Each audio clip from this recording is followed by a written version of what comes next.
히브리서 11장은 소위 믿음의 전당이라고 하는 챕터인데, 지난주 아벨을 위시로 해서 우리 믿음의 선진들이 마치 쇼케이스에서 소개되듯이 우리에게 그들의 믿음이 소개되어지고 있는데, 오늘은 두 번째 시간으로 에녹에 대한 믿음을 히브리서 설교자가 우리에게 소개하고 있습니다. 그런데 이 에녹의 믿음은 역설적인 좀 부분이 있습니다. 왜냐하면 일반적으로 믿음의 성격은 상당히 긍정적이고요, 진취적이고, 그리고 심지어는 모험적이기까지 합니다. 그럼에도 불구하고 이 에녹의 믿음은 좀 이 수동태로 쓰여져 있다는 것이 상당히 좀 주목할 만합니다. 예를 들어 지난주에 아벨은 믿음으로 더 나은 제사를 드렸다, 액티브, 능동태입니다. 또 다음 주에 살펴볼 노아는 믿음으로 방주를 준비했다, 액티브, 능동태입니다. 아브라함은 갈 바를 알지 못했지만 믿음으로 나아갔다, 액티브, 능동태입니다. 그런데 오늘 에녹에 대한 믿음을 이야기하면서 에녹은 하나님께서 옮기셨다, 패시브, 수동태로 쓰고 있습니다. 그래서 당연히 에녹의 이 수동태 믿음은 도대체 어떤 의미를 갖는 것인가? 그러니까 믿음은 그냥 가만히 있으라는 말인가? 한번 그 의미를 짚고 넘어가야 될 것이라고 생각합니다. 그래서 뭔가 할 것이 있나, 도전받을 것이 있나 봤는데, 이 히브리 설교자가 뭐라고 에녹의 믿음에 하나 첨가를 했냐면, 그가 옮겨지기 전에, 수동태로 옮겨지기 전에 하나님을 기쁘시게 하는 자라는 이 인정, 증거를 받았다, 이렇게 적고 있습니다. 하나님을 기쁘시게 하는 자라는 인정. 실은 에녹은 신비한 인물이기도 합니다. 성경에 그에 대한 내용이 거의 없습니다. 절수를 따져도 한 5절, 6절 뿐이 없어요. 그러니까 이 에녹이 도대체 어떤 인물인가, 도대체 뭘 어떻게 했길래 하나님을 기쁘시게 한 자라는 이 증거를 얻어서 소위 이 믿음의 전당, 믿음의 쇼케이스에 들어가게 되었는가, 한번 살펴볼 필요가 있습니다. 그래서 에녹에 대한 기록이 창세기 5장에 나와 있는데 이렇게 적고 있습니다. 에녹은 65세에 무드셀라를 낳았고, 무드셀라를 낳은 후 300년을 하나님과 동행하며 자녀를 낳았으며, 그는 365세를 살았더라. 에녹이 하나님과 동행하더니 하나님이 그를 데려 가심으로 세상에 있지 아니하였더라, 이렇게 적고 있습니다. 뭐를 했나 봤더니, 뭐를 했길래 하나님을 기쁘시게 하는 증거를 얻었나 하고 살펴봤더니 뭘 했다라는 말은 없고요, 기쁘시게 했다는 말이 전혀 없잖아요. 지금 창세기 5장에 보는데. 그 대신 히브리서 설교자가 언급하지 않은 내용이 하나 있는데, 그게 뭐냐면 하나님과 동행했다라는 이 표현을 쓰고 있어요. 창세기 봤더니 하나님을 동행했다. 근데 히브리 설교자는 하나님을 기쁘시게 하는 자, 이렇게 사용되고 이렇게 인용을 하고 있다는 것이죠. 제가 한번 설교한 적이 귀 뚫으셨습니까? 라는 설교를 한 적이 있어요. 기억이 내용은 다 생각이 안 나시겠지만 제목은 생각나시리라고 생각하는데, 귀 뚫으셨습니까? 그때 그게 바로 히브리서 10장에 있는 내용이에요. 뭐 3장, 4장에 있는 게 아니라 바로 전장, 히브리서 10장에 있었던 내용인데, 그 내용에 보면 예를 들어 10장 5절에 주께서 세상에 임하실 때 하나님이 제사와 예물을 원하지 아니하시고 오직 나를 위해 한 몸을 예비하셨도다. 요 말씀을 하면서 이것이 시편 40편을 코테이션, 그대로 인용한 말씀이라고 그랬어요. 그래서 시편 40편을 가봤더니 몸으로 되어 있지 않고 귀를 통했다, 귀를 뚫었다, 귀를 통했다, 귀라는 말이 나와요. 그래서 제가 그때 여러분 좀 이해하시지 못하는 부분도 있었겠지만, 성경은 오리지널 원본은 하나도 남아있는 게 없습니다. 모세오경, 모세가 직접 쓴 거 남아있는 거 하나도 없어요. 카피의 카피, 그래서 그걸 사본이라고 하는데 사본이 남아있어요. 근데 그 중에 이 구약 성경의 사본 중에 가장 권위 있고 가장 신뢰할 만한 사본이 마소레릭 사본이라고 말씀드려요. 그러니까 마소라 사본이라고 한국말로 그러는데 시편 40편에 귀를 통했다라고 하는 이 표현은 마소라 사본에 나와 있는 말이에요. 그런데 히브리서 설교자가 그거를 그대로 인용했는데 귀라고 이야기 안 하고 몸으로 인용했다라고 제가 말씀드렸어요.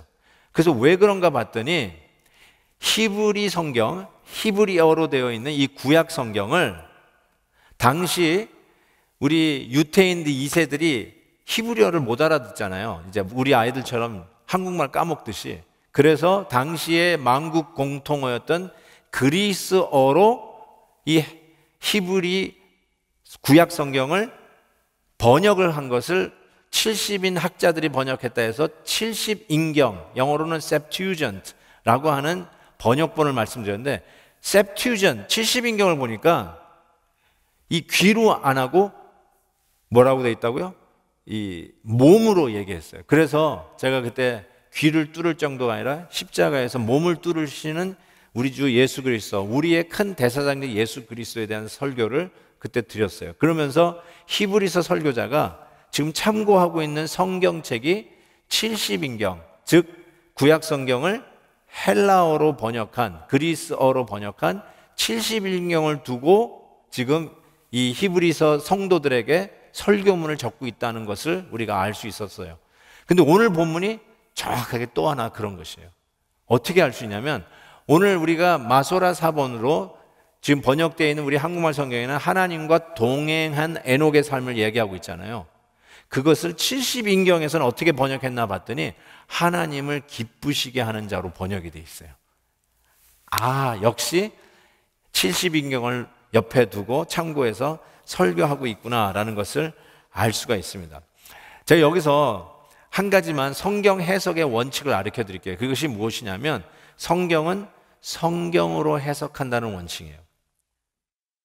하나님의 말씀, 우리가 다 이걸 믿어요. 그렇지만 성경 해석이 정말 중요합니다. 다 하나님의 말씀을 믿는데 누구는 이렇게 믿고 누구는 저렇게 믿고. 왜 그러냐면 해석의 차이 때문에 그래요. 정말로 해석을 잘 하셔야 돼요. 여러 가지 문맥을 보거나 문법적으로 보거나 그 당시의 시대적인 환경을 보고 그 말씀이 정확히 어떤 메시지인지를 해석해내는 것, 이게 참 중요한데 그 원칙 중에 주요한 원칙이 성경으로 성경을 해석하는 원칙입니다. 이게 무슨 뜻이냐면 예를 들면 제가 지난주에 아벨에 대한 설교를 했잖아요. 그러면서 아벨이 하나님이 제공하시고 하나님이 원하시는 방법으로 하나님 앞에 나아갔잖아요. 대신 가인은 자기 생각에 이 정도면 되겠지 하고 자기 소견에 옳은 대로 자기 방법으로 하나님 앞에 나아갔잖아요. 그래서 가인의 것은 받지 않냐고 아벨의 것은 받는데 아벨은 어떻게 하나님이 원하시는 방법을 알고 양의 첫 새끼를 드렸을까? 그런 의미에서 아담과 하와가 자기네들이 죄를 지어서 부끄러워서 나름대로 자기 생각에 이 정도면 되겠지 하고 가렸던 무화과 나무 잎으로 가려봤지만 가릴 수가 없었어요. 그래서 하나님이 하나님의 방법으로 가죽옷을 입혀서 그들의 부끄러움을 가려주셨다. 그래서 이 가죽옷이라는 것을 통해서 틀림없이 아벨은 피 흘림과 대속의 원칙으로 양의 첫 새끼를 드렸을 것이다 라는 이야기를 했는데 제가 이런 얘기했어요. 그래도 우리만큼 피 흘림과 대속의 원칙을 분명하게 보지는 못했을 것이다. 우리는 이미 2000년 전에 일어난 예수 그리스도의 십자가의 사건이 하나님이 우리를 어떻게 구원하시는가에 대한 계시를 완벽하게 보고 분명하게 보고 있지만 아담 다음 시대인 아벨이, 제가 그래서 이런 얘기를 했어요. 2부 때는 주일 때는 얘기하고 영부 때 말씀드렸던 것 같은데 아벨이 어쩌면 천국에 들어간 첫 번째 사람이다. 천국에서 굉장히 외로웠을 것이다. 아벨이 제일 먼저 천국에 갔다고 생각해 볼 때 자기 아버지 아담 하와보다는 먼저 갔으니까. 그렇죠? 그러니까 그 정도로 옛날이니까 하나님이 우리를 어떻게 구원하시는가에 대한 계획, 이거를 계시라고 하잖아요. 하나님이 너를 어떻게 구원하겠다라는 그 뜻을 밝히는 게 계시인데 대속의 은혜로 예수 그리스도를 통해서 우리를 구원하시겠다고 하는 것이 우리는 알고 있는 정답이지만 아벨이 그것을 보았을까? 아마 우리만큼은 분명히 못 봤을 것이다 라고 하는 전제 속에서 말씀을 전했어요. 그런데 분명히 못 봤어도, 우리만큼 못 봤어도 doesn't matter, 별 상관없어요. 왜 그런지 아세요? 히브리서가 성경이에요. 모든 성경은 하나님의 감동으로 된 것으로, all scripture is God breathed. 그래서 교훈과 책망과 바르게 함과 의로 교육하게 유익하다고 하는 모든 성경은 하나님의 감동으로 된 것으로. 그래서 히브리서, 이 성경이 창세기를 해석을 해내는 것이죠. 어떻게 해요? 히브리서가 이미 9장에서 피 흘림이 없이는 죄 사함이 없다 분명히 얘기했어요.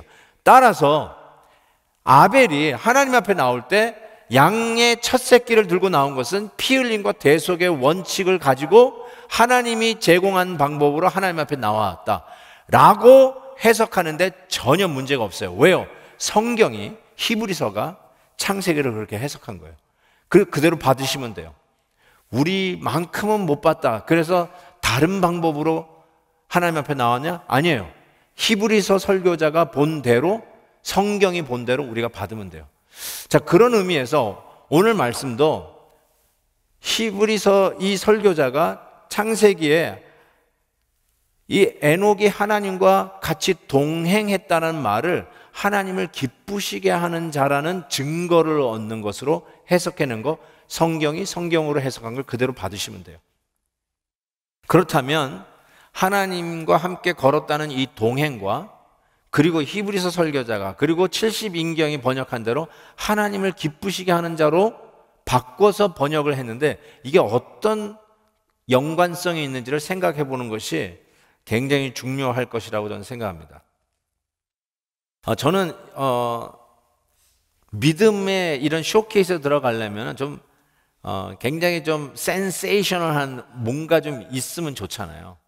뭐 하다못해 다음 주에 나오겠지만 노아 하면 방주 딱 지었잖아요. 뭔가 이렇게 딱 클리어하게 좀 뭔가 좀 보여야 되는데, 뭐 아브라함 하면은 독자 이삭을 바친 거, 뭐 이런 식으로 딱 떠오르는 게 있는데, 에녹은 하나님과 걸었대요. 하나님과 같이 동행했대요. 조금 약간 싱겁다는 생각도 들고 뭔가 좀 더 없을까 이런 생각도 해보게 됩니다. 하나님과 같이 공중을 날랐다, 이 정도면은 적을만 하잖아요. 근데 공중을 날아다니는 것도 아니고 걸었다, 이게 뭘까? 창세기 5장 보세요. 에녹은 무드셀라를 낳은 후 300년을 하나님과 동행하고 자녀를 낳았다. period. 이게 뭔데? 그냥 같이 걷다가 애 낳았다, 이게 뭔데 믿음의 전당에 들어가게 됐냐는 것이죠. 그래서 하나님과 함께 걸었다는 이것이 무엇인지를 살펴보는 것이 중요할 것 같습니다. 이 걷는다는 말이 제일 먼저 나온 성경 본문은 창세기 3장에 나옵니다. 그들이, 아담과 하와가 죄를 짓고 난 후에요, 그들이 날이 서늘할 때 동산에 거니시는, 여기서 제일 먼저 나와요. 하나님이 걸었어요. 동산에 거니시는 여호와 하나님의 음성을 들었다, 이렇게 이야기하고 있습니다. 하나님이 원래는 에덴 동산에서 아담과 하와와 더불어 산보를 다니시는 분이셨어요. 좀 문학적으로 의인화된 부분도 없지 않아 있을 거예요. 그럼에도 불구하고 이 의미는 여러분이 퇴색시킬 수 없어요. 원래 하나님은 그 크신 거룩하신 전능자 하나님이 에덴 동산에서 아담과 하와와 더불어 산보를 할 수 있는 분이셨어요. 여기서도 산보하려고 찾아오시잖아요. 그렇지만 하나님과 더 이상 산보할 수 없이 죄를 지어버렸어요. 불편한 상황이 된 거예요. 그래서 찾으러 왔는데 숨어버리는 이런 일이 생기죠. 하나님과 함께 아담과 하와가 원래 산보를 할 수 있는 관계였어요. 그 의미가 뭘까요? 하나님과 함께 걷는다는 동행의 의미가 여기서 나오는데, 그 말은 하나님과 한 방향으로 같은 뜻으로 의기투합해서 걸어갈 수 있는 관계를 이야기합니다. 한번 예를 들어볼게요. 팬데믹 상황으로 여러 가지 비즈니스가 어렵고 회사가 어려운 분들도 있잖아요. 그래서 이 회사를 이끌어가고 있는 이 사장님이 우리 회사원들에게 이렇게 얘기를 했어요. 우리가 이 팬데믹 상황에서 너무 회사가 힘들다. 이런 식으로 가면 우리 회사 닫아야 된다. 그래서 우리 서로 허리를 졸라매고 우리 1년을 같이 희생한다는 마음으로 우리 1년을 저랑 같이 한번 걸어가 보십시다. 이렇게 얘기했어요. 자, 보세요. 1년을 같이 걸어가십시다. 그렇게 제안했다는 말은 같이 희생을 무릅쓰고 한 마음을 가지고 의기투합해서 한 방향으로 걸어가겠다는 뜻이에요. 그게 같이 걷자라고 하는 의미예요. 그러니까 하나님과 같이 걸으려면 한 방향으로 같은 뜻으로 의기투합해서 걸어야 되는데 더 이상 같이 걷지 못하게 되어버렸어요. 아모스 3장에 이런 말씀이 있어요. 두 사람이 뜻이 같지 않은데 어찌 동행하겠느냐. 하나님과 함께 동행할 수 없이 다른 뜻을 가졌어요. 어떻게 아냐고요? 아담과 하와가 선악과를 따먹은 죄가 무슨 죄입니까? 너무 맛있어가지고 그 식욕을 이기지 못해가지고 그냥 따먹었는데 그게 죄가 됐을까요? 하나님이 그렇게 째째한 분인가요? 아니요. 선악과를 따먹은 죄는 하나님하고 내가 따로 하나님의 말씀 듣지 않고 내가 내 마음대로 살겠다고 하는 결정이에요. 내가 하나님의 다스림을 안 받고 이제는 내가 내 원하는 대로 내 소견에 오른 대로 내가 스스로 하나님이 되어서 내 마음대로 살겠다고 하는 것이 선악과를 따먹는 죄 아닙니까? 그러니까 당연히 하나님과 의기투합해서 한 방향으로 같은 뜻으로 걸을 수 없는 불편한 관계가 되어버린 것이죠. 그럼 어떻게 되겠어요? 에덴 동산에서 나가야죠. 하나님의 통치를 상징하고 하나님의 나라를 상징하는 에덴 동산에서 하나님과 한 뜻으로 한 방향으로 걸어갈 수 없으니까 나가야죠. 그래서 하나님께서 아담과 하와를 에덴 동편으로 내모십니다. 그런데 성경을 자세히 읽어보시면 다시 에덴 동산으로 돌아오는 처방전 없이 내보내지 않으셨어요. 처방전이 있어요. 즉 밀턴의 신라권이라는 말을 우리가 아실 거예요. Paradise Lost. 그렇지만 Paradise Regained, 복락원이 있잖아요. 신라권, 에덴 동산에서 쫓겨나간 죄인들을 다시 에덴 동산으로 불러들이는 작업이 우리 하나님께서 우리를 구원하시는 작업이에요. 어떻게 다시 에덴 동산으로 우리를 불러들이시는가? 그게 바로 하나님께서 우리를 구원하시려고 하는 계시를 점차적으로 우리에게 보여주시고 예수 그리스도를 통해서 우리를 다시 데려오시겠다는 약속이시거든요.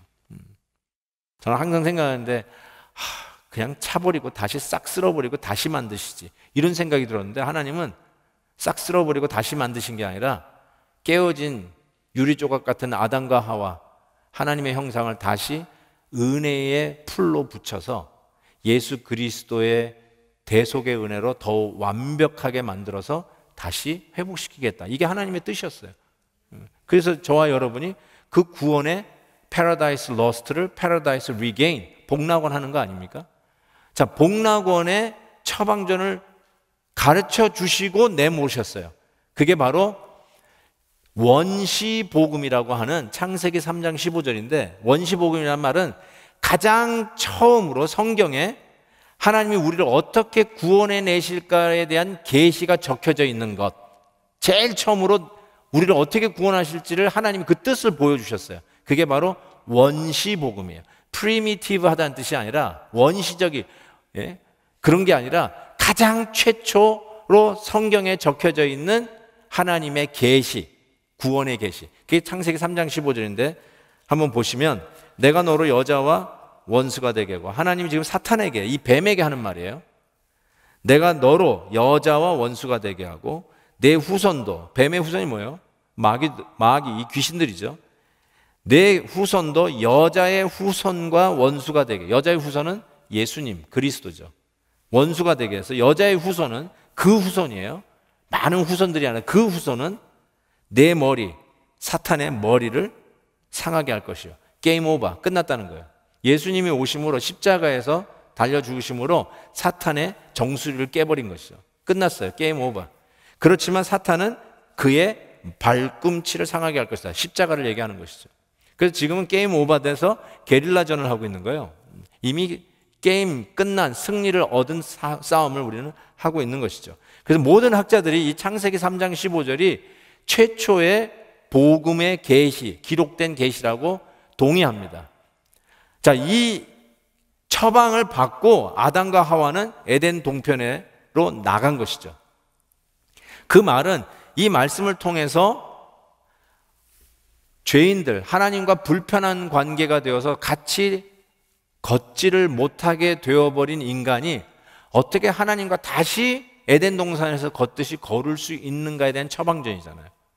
이 처방전을 받고 하나님과 다시 불편한 관계를 돌이켜 화목한 관계가 되고 하나님과 함께 같이 걸었는데 1년이 아니고 2년이 아니라 이 에녹은 하나님과 더불어 300년을 동행했다라고 적고 있는 것이 바로 에녹의 믿음이었어요. 이 이야기를 나중에 사도 바울이 고린도 후서에서 아주 명쾌하게 설명했다고 저는 생각하는데, 우리가 잘 아는 말씀인데, 누구든지 그리스도 안에 있으면 새로운 피조물이라. 이전 것은 지나갔으니 하나님과 불편한 관계는 지나갔으니 보라 새 것이 되었도다. 하나님과 다시 화목한 관계가 되었도다. 모든 것이 하나님께로 났으며 그가 그리스도로 말미암아 우리를 자기와 화목하게 하시고 또 우리에게 화목하게 하는 직분을 주셨으니 곧 하나님께서 그리스도 안에서 계시사 세상을 자기와 화목하게 하시며 그들의 죄를 그들에게 돌리지 아니하시고 화목하게 하는 말씀을 우리에게 부탁하셨느니라. 그래서 예수님을 뭐라고 부르냐면 화목제물이라고 그래요. 하나님과 우리 죄인과의 사이가 불편한 관계였어요. 소위 원수 사이라고 그랬어요. 으르렁거리는 사이, 같이 걸을 수 없는 사이예요. 그런데 화목제물 대신 예수 그리스도로 말미암아 하나님과 우리 사이가 화목하게 되어서 친하게 되어서 같이 걸을 수 있는, 다시 걸을 수 있는 사람이 되었다. 고로 우리들은 뭐냐? 다른 사람, 다른 죄인들도 하나님과 화목하게 동행할 수 있는 사이가 된다는 것을 전하는 복음의 메신저가 되라라고 하는 이 말씀을 사도 바울이 아주 클리어하게 말씀했다고 생각합니다. 자, 하나님과 함께 걷는다는 이 표현, 이것이 그러는 의미에서 어떤 의미로 다가오는지를 두 가지를 제가 한번 생각해 봤어요.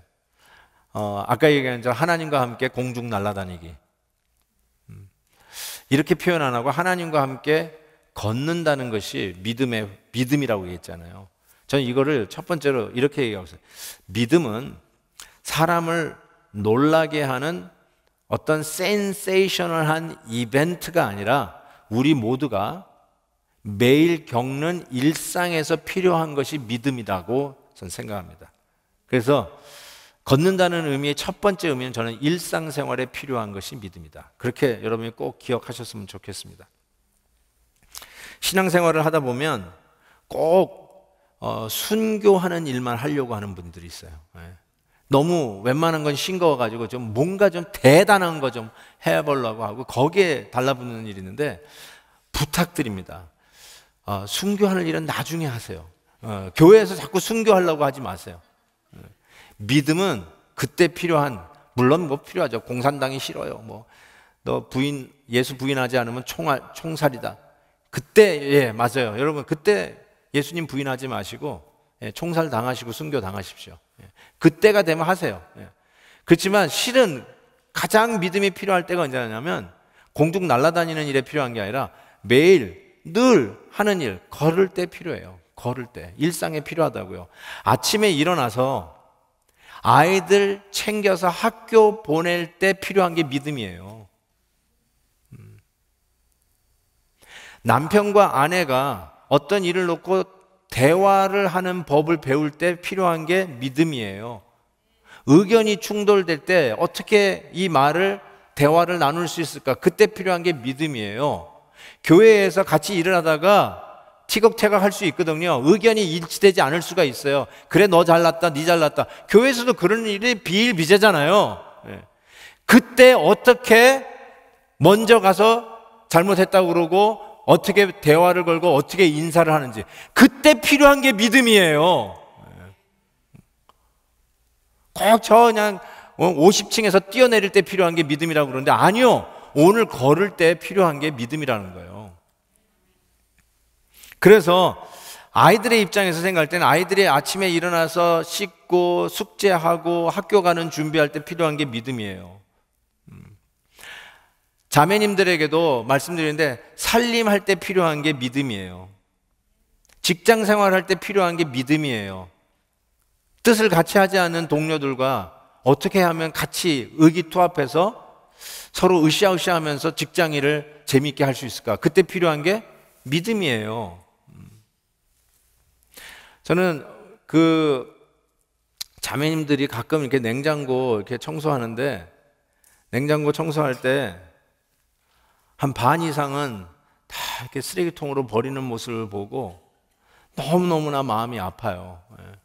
코스코 가셔가지고 쇼핑을 하시는데 그거 정말 100% 쇼핑하시면 100% 다 쓰시나요? 냉장고에서 썩어서 버리는 게 얼마나 많아요. 속상해 죽겠어요. 전 그래서 천국에 가면은 여러분들이 살림을 잘못해가지고 썩어서 쓰레기통에 버린 그 음식들 다 목에 걸고 있을 거라고 전 분명히 믿어요. 나 이 말 하니까 속이 다 시원하네. 정말 그래요. 어떻게 그럴 수가 있어요? 살림 제대로 하셔야죠. 그걸 정말로 잘 알뜰하게 하는 게 믿음이 필요한 거예요. 천국에 가면 그 다 버린 쓰레기 목에 걸고 있는 것이 우리 어머니일 것 같아서 너무 죄송한 마음도 드는데 어쨌든 죄송합니다 어머니. 그러니까 믿음은 언제 필요한 것이냐? 자꾸 판타스틱하고 그냥 뭐 이렇게 휘황찬란하고 뭐 이벤트 있는 거 그런 데 필요한 게 믿음이 아니라니까요. 하우스 초어 심부름할 때, 아이들이 라이드 달라고 할 때, 아이들하고 의견 충돌이 있어가지고 부모로서 아이들 상담할 때, 그때 필요한 게 믿음이에요.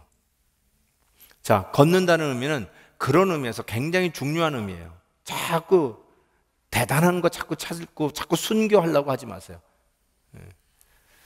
일상에 믿음이 제일 필요합니다. 두 번째, 저는 이 걷는다는 의미는 친밀함이다라고 말씀하고 싶어요. 친밀합니다. 요즘 팬데믹 때여서 걷는 분들이 많죠. 그렇죠. 저녁 식사하고 이렇게 동네 한 바퀴 이렇게 도는 분들 많은데 부부가 같이 걸으시나요? 부부 같이 걸으세요? 이 같이 걸으려면 여러 가지가 좀 맞아야 돼요. 첫째로 페이스가 맞아야 돼요. 남자들은 주로 빨리 걷는 편이잖아요. 저도 좀 이렇게 헉헉대게 걷고 싶어요. 운동을 하려면 좀 헉헉대야 되지 땀도 안 나게 걷는 거는 운동 같지가 않아가지고요. 그러니까 근데 내 페이스대로 걸으면 아내가 못 따라올 수도 있잖아요. 그렇죠? 아내가 상대적으로 더 잘 못 걸을 수 있다고 생각이 드니까.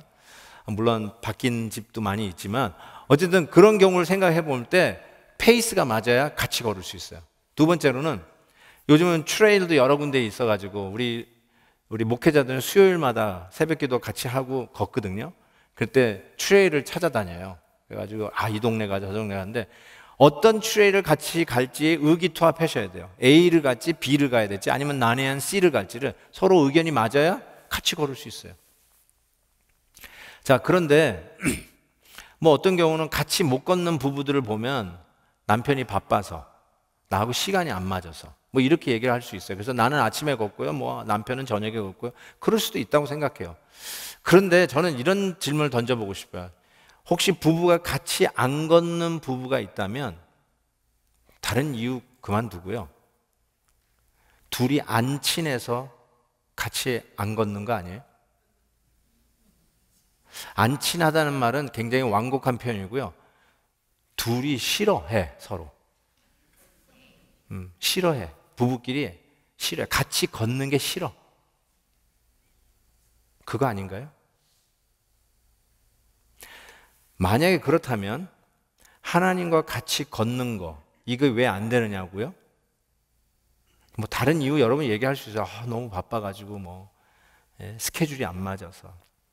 나는 A로 가려고 하는데 하나님이 자꾸 C로 가자고 그러니까.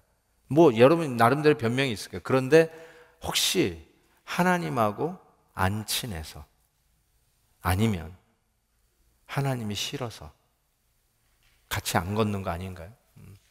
이 걷는다는 의미가 굉장히 얼마나 중요한 의미로 다가오는지 모르겠어요.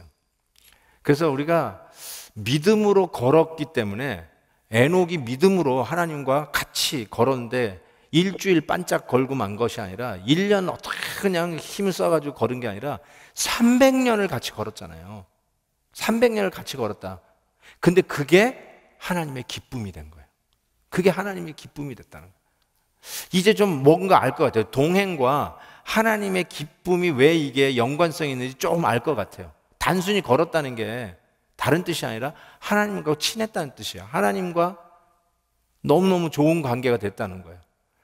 불편해서 못 걷는 죄인이 하나님과 같이 걷는 게 편하고 좋은 일이 되고, 하나님의 입장에서는 너무너무 좋아하는 입장이 됐다는 거예요. 그래서 하나님이 기쁨이 되는 증거를 얻은 게 에녹이었다. 300년 같이 걸었던 그 믿음이 이런 것이었다라고 우리에게 가르쳐 주는 것 같아요. 하나님과 같이 걷지 못하는 이유가 여러 개 오늘 본문에 나와요. 실은 3가지가 나오는데, 그 중에 하나는 이미 제가 11장 1절을 이야기하면서 말씀을 드렸기 때문에 오늘은 다른 걸 말씀드리는데, 실은 제가 6절을 같이 붙여서 읽은 이유는 에녹이 하나님을 기뻐하시는 그 증거를 얻어 인정을 받았는데, 6절이 하나님을 기쁘시게 하는 자는, 하나님을 기쁘시게 하려면 믿음이 있어야 된다고 그러는데, 하나님이 존재하시는 것, 살아계시는 걸 반드시 믿어야 되고, 이 부분을 제가 먼저 설교를 했어요. 그러니까 하나님이 성경의 말씀대로 그분이 누구인가를 말씀한 대로 믿으셔야 돼요. 두 번째로는 하나님을 기쁘시게 하라는 자라는 이 믿음을 가지려면 하나님의 능력을 믿어야 돼요. 근데 우리가 하나님의 능력을 의심할 때 하나님과 같이 걷는 것이 서먹해져요. 하나님과 같이 동행하는 것이 불편해지는 경우가 생겨요. 자, 이게 왜 중요한 말이냐면, 하나님의 능력을 의심할 때가 언제냐면, 하나님 앞에 기도한 내용들이 아직 응답이 안 되고 지연될 때예요. 내 생각에는 지금쯤 이 기도가 응답되어졌어야 해요. 내 생각에는 지금쯤 우리 자녀들이 시집장가를 갔었어야 돼요. 내 생각에는 지금쯤이면 내가 하려고 하는 일들이 정상 궤도에 올랐어야 돼요. 지금쯤이면 내 병이 완벽하게 나았어야 돼요. 내 생각에는. 근데 이것이 무슨 이유인지 모르지만 지연되고 있어요. 응답이 오지 않거나 아직 응답이 지연되고 있어요. 그때 여러분의 생각에 이런 생각을 할 수 있어요. 하나님이 나를 사랑하지 않나 봐. 그러니까 내 기도를 응답 안 해주시지. 그리고 또 하나는, 하나님이 나를 사랑하는데 응답해주고 싶은데 힘이 모자라. 즉 능력이 안 되시는 거예요. 그런 거 있잖아요. 남편이 아내를 잘해주고 싶은데 능력이 안 돼서 못 해주는 것처럼, 하나님도 나를 아끼고 사랑하시는데 응답해주고 싶은데 능력이 안 돼. 자, 그런 의미에서 하나님의 능력을 의심하게 되는데, 그럴 때 하나님에 대해서 껄끄러운 거죠. 하나님하고 같이 걷고 싶은 마음이 없는 거죠. 근데 이렇게 얘기해요. 하나님을 기쁘시게 하는 이 믿음을 가진 자라면 어떻게 해야 되냐면, 자기를 찾는 자에게 상 주시는 이심을 믿어야 할지니라. 이게 너무너무나 와닿는 말씀이에요. 지금 기도 응답이 내 손에 안 잡혀 있어요. 그럼에도 불구하고 하나님의 능력을 의심하지 말고 하나님을 찾는 자에게 하나님은 반드시 상 주시는 일을 믿어야 된다는 거예요. 아이가 자지 않고 막 울어요. 그래서 아빠가 들어갔어요. 왜 안 자니? 막 울면서 속상해요. 왜? 학교에 갔더니 아이들이 전부 다 아이패드를 갖고 있다는 거예요. Everybody has iPad. Not me. I'm the only one. 그러면서 아이패드를 안 가진 유일한 사람이 자기라는 거예요. 그냥 막 울어. 그래서 아버지가 이렇게 얘기했어요. 아, 그렇구나, 아들아. 아빠가 내일 아이패드 사줄게 하고 약속을 했어요. 이 아이가 울음을 그치고 잘까요? 아니면 계속 울까요? 예, 계속 운다는 사람은 약간 성격이 이상한 사람들이에요. 그냥 정상적으로 자라는 아이라면 아빠의 말을 믿고 울음을 그치고 편히 자요.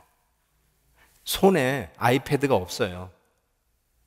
만져지는 게 없어요. 그럼에도 불구하고 아빠가 내일 사준대. 이 약속을 믿고 오늘 울지 않고 편하게 자요.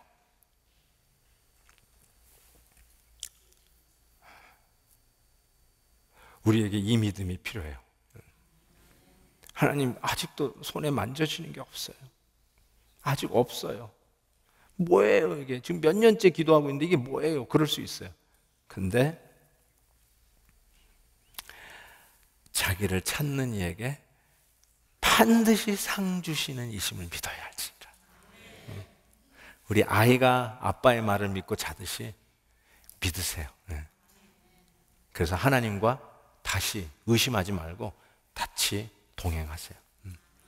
두 번째, 같이 걷는 일에 방해되는 것, 하나님과 불편한 관계가 되는 것은 무엇일까?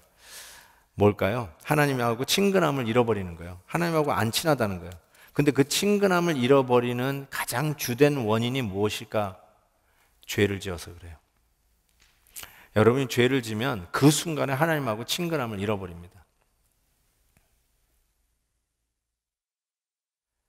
하나님의 기준으로 볼 때 내가 한참 못 미치다는 것을 깨닫게 돼요. 너무너무나 부족한데 하나님이 산보 가자고 그러면 가겠어요? 불편하죠. 왜 저러시나? 그런 생각만 하죠. 저도 항상 성격이라고 하는 분도 있는데 성격이 아니에요. 성격이 아니라 저는 아무리 생각해도 하나님 앞에 절대로 못 미치는 수준 이하예요. 어느 정도로 수준 이하냐면 전 때로는 여기 올라오기가 힘들어요. 솔직한 고백이에요. 여기 올라와서 설교하기 참 힘들어요. 아유, 네 주제에 네 꼬라지를 보라 이런 게 막 속에서 올라와요. 왜냐하면 내가 너무 부족한 거예요. 그런 게 느껴지는 거예요.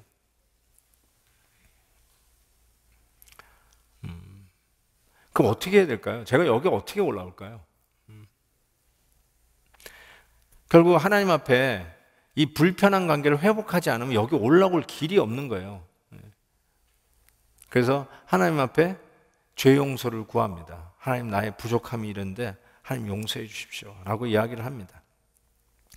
두 사람이 불편한 관계가 있을 때 참 정말 필요한 사람이 그 두 사이를 화해시키는 중매자가 참 필요해요. 그런 좋은 친구가 있는 분들은 참 복받은 분들이에요. 불편한 관계가 됐어요. 그때 탁 나타나는 친구들이 있어요. 그래가지고 촉매작용, 중매작용 해가지고 둘을 다시 친하게 만들어주는 사람들이 있어요. 우리 삶 속에. 그런 것처럼 하나님과 우리가 불편해요. 같이 걸을 수가 없어요. 근데 중매자가 나타나요. 근데 딱 한 분만 할 수 있어요. 죄인과 하나님을 다시 중매해서 화목하게 할 수 있는 중매자가 딱 한 사람 있어요. 디모데 전서에 이렇게 있어요. 하나님도 한 분이시오. 불편한 하나님과 사람 사이의 관계를 회복시킬 중보자도 한 분이시니 곧 사람이신 그리스도 예수라. 아멘. 그러니까 이 죄 문제를 해결해야 다시 하나님과 걸을 수 있는 관계가 돼요. 근데 어떻게 하느냐? 딱 한 방법뿐이에요. 이거를 에녹이 어떻게 알았을까? 원시복음. 그게 히브리서 설교자의 그 해석이에요. 원시복음. 아, 그 방법이구나. 그리고 아담과 하와가 가죽옷을 입혔던 바로 그 비결이죠. 그것이 전수되는 거죠. 가죽옷. 하나님께서 가려주시지 않으면 하나님 앞에 누가 감히 떳떳하게 자신 있게 나와서 하나님하고 같이 산보 다닐 수 있겠는가? 그럴 수 없다는 거죠. 바로 이 원칙에 의해서 우리의 중보자 예수 그리스도의 대속의 은혜로 우리가 불편한 하나님과의 관계를 회복하여서 다시 하나님과 같은 방향으로, 하나님의 다스림과 하나님이 원하시는 방향으로 걸어갈 수 있는 것이죠. 하나님이 로마서를 이렇게 강의하면서 깨달은 건데, 하나님이 우리를 법적으로 죄인인 우리를 의인으로 만드셨잖아요. 이신칭의. 그래서 하나님이 우리를 의인으로 보신다는 거 아니에요. 근데 이게 법적으로 됐다고 하는 이것이 아주 클리어하게 나온 게 로마서인데, 저는 오늘 말씀 속에서 하나 더 보게 되는 게 뭐냐면, 그냥 우리가 법적으로 이제 하나님과 같이 걸을 수 있는 수준이 된 것이 아니라, 실은 하나님이 우리의 중보자 되신 예수 그리스도로 말미암아 우리를 보실 때 하나님의 기억상실증, 기억나세요? 우리의 죄를 동에서 서에서 먼 것 같이 기억도 아니하시고, 우리를 보실 때 우리랑 같이 걷고 싶어 하시는 거예요. 이제는 야, 네가 어떻게 나 이 죄인들, 이런 게 아니라 걷고 싶어 하시는 거예요. 누구 때문에? 중매쟁이 때문에, 중보자 때문에, 예수님 덕분에, 예수님 봐서라도 우리를 보시고 같이 걷고 싶어 하시는데, 어느 정도냐? 좀 같이 걷기를 너무너무나 사모하고 같이 걷기를 즐거워하신다는 거예요. 즐거워하신다. 하나님께서 우리에게 데이트 신청하시는 거예요. 야, 오늘 나랑 같이 걸을래? 야, 오늘 좀 같이 걷자. 무슨 말이에요? 데이트 신청하는 거예요. 나 너한테 호감이 있다? 너랑 걷고 싶다. 그런 말씀 하시는 거예요. 같이 걷자. 그 하나님의 우리를 향한 속 터지는, 가슴 터지는 사랑 고백이 스바냐에 나와 있잖아요. 너의 하나님 여호와가 너희 가운데 계시니 그는 구원을 베푸실 전능자시라. 그가 너로 말미암아 기쁨을 이기지 못하시며 너를 잠잠히 사랑하시며 너로 말미암아 즐거이 부르며 기뻐하시리라. 하나님이 나를 그렇게 좋아하신다는 거예요. 내가 여기 왜 나오는지 아세요? 어떻게 나오게 되는지 아세요? 네 꼬라지를 봐라, 반성해라? 아니요. 우리 예수님 때문에 주님 의지하면 하나님이 나를 보시고 너무너무 좋아하신다는 거예요. 기쁨을 이기지 못할 정도로 좋아하신다. 그거 믿고 여기 오는 거 아니에요? 여러분이 어떻게 하나님 앞에 나와요? 지난 일주일 동안 이렇게 계산해 보니까 착한 일, 나쁜 일 했는데 착한 일이 조금 더 나아서 여기 나오신 거예요? 현장 예배 나오시는 자격, 그래도 착한 일을 조금 더 많이 한 사람, 그래서 여기 나오신 거예요? 아니요. 천만에 만만에 오직 예수 그리스도, 우리의 유일한 중보자 예수 그리스도께서 여러분의 죄를 대신 담당하신 큰 대제사장 되어주시고, 하나님 여러분 보시고 죄를 동에서 서에 먼 것처럼 옮기시고 기억도 아니하신 그 하나님이 여러분과 같이 데이트하고 싶어 하시고, 에덴 동산에서 같이 거닐었던 것처럼 산보하고 싶으시고, 같이 걷고 싶어서 그 기쁨을 이기지 못하는 그 하나님의 마음을 읽으니까 오늘 여기에 온 거 아니에요? 이게 바로 수동태 인생을 누리는 자의 자유함이고, 수동태 인생의 묘미를 아는, 이게 믿음의 묘미를 아는 영광입니다.